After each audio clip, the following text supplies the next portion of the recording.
After 20 years of war, America has gone from bombing the Taliban to complimenting them. I can tell you this, though, about what the Taliban has done.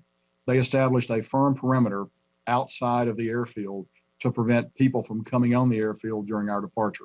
And we've worked that with them for a number of days, but they were actually very helpful and useful to us as we closed down operations.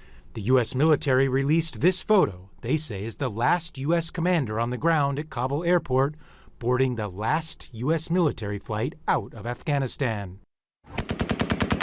In the past 2 weeks since Kabul fell to the Taliban, 123,000 civilians and 6,000 U.S. citizens have been evacuated, making it the largest mass evacuation undertaken by the military in U.S. history.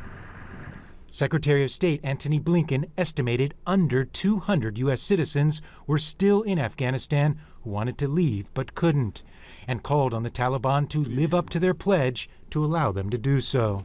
We will hold the Taliban to its pledge to let people freely depart Afghanistan.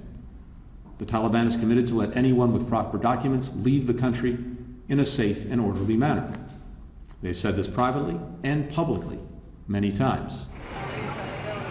Blinken indicated the U.S. would keep lines of communication open with the Taliban, but said it would do so from Doha, Qatar, where the U.S. would set up a diplomatic mission to Kabul.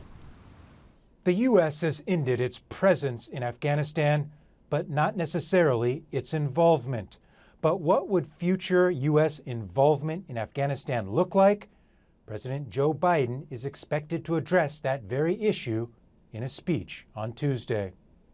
Gabriel Elizondo, Al Jazeera, Washington.